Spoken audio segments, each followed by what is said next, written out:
क्या आप भी मानते हैं सुप्रीम कोर्ट न्याय नहीं करता? अगर नहीं करता तो क्यों आप न्याय पाने के लिए अदालतों के चक्कर काटते हैं? क्या आप भी मानते हैं 10 वर्षों के लिए दिया गया आरक्षण जीवन भर चले? तो फिर क्यों एक देश एक कानून की बात करते हैं? नमस्कार, मैं अनिल द्विवेदी और आप देख रहे हैं गणित न्यूज।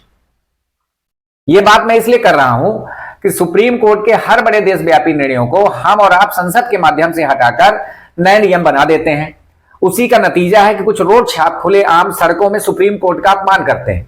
साथियों, आरक्षण खतरे में आ गया है। ये खतरे में आ गया है। आरक्षण खतरे में आ गया है। घरों से बाहर निकलो और दिखाओ अपनी ताकत को। मैंने तो अपने सिर पर नीला कफन बांध लिया है।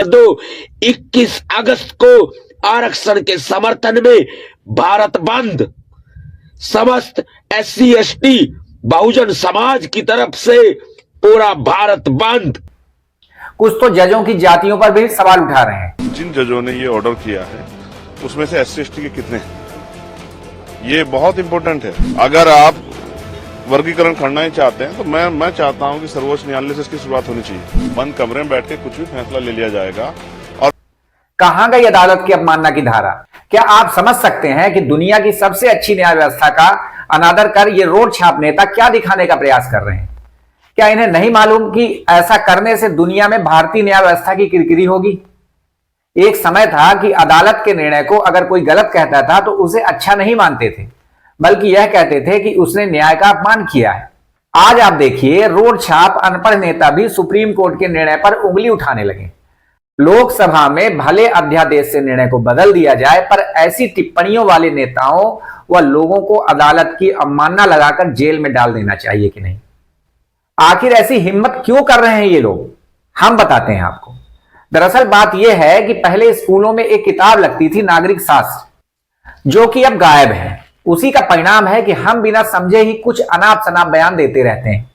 व्हाट्सएप यूनिवर्सिटी से पढ़े और जाति धर्म की राजनीति का चश्मा पहने हुए हम और आप तब तक ऐसे सवाल उठाते रहेंगे जब तक अच्छे नागरिक नहीं बन जाते।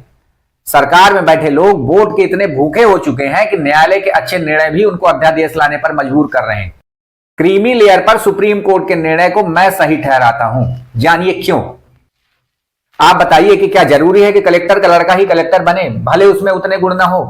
क्या गरीब जातियों को कलेक्टर बनाने सुप्रीम कोर्ट के इस निर्णय को बदलने के लिए अध्यादेश लाना चाहिए? यह सवाल मैं आप पर छोड़ता हूं।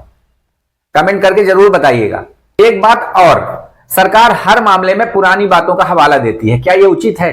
केवल 10 वर्षों के लिए शुरू की गई आरक्षण प्रक्रिया को सैकड़ों वर्ष तक खींचना क्या उचित है? यह भी सवाल है आपसे। एक प्रश्न यह भी खड़ा हो रहा है कि क्या अब बांग्लादेश और पाकिस्तान की तरह हम भी बंद तोड़फोड़ से अपनी बात मनवाएंगे? मेरे हिसाब से उचित नहीं, बाकी अमित शाह जी जाने। वैसे क्रीमी लेयर पर सुप्रीम कोर्ट की टिप्पणी उचित है, क्योंकि उससे उन गरीब अनुसूचित जातियों को भी फायदा मिलेगा जिनके माता पिता कलेक्टर SP नहीं। इसी आरक्षण प्रक्रिया से गरीब आगे नहीं बढ़ रहा है और गरीब होता जा रहा है। मेरी इन बातों से आप कितने सहमत हैं, कमेंट बॉक्स में जरूर लिखिएगा। और हमारे चैनल में अगर नए हैं तो चैनल को सब्सक्राइब करिएगा। नमस्कार, प्रणाम, जय हिंद, जय भारत।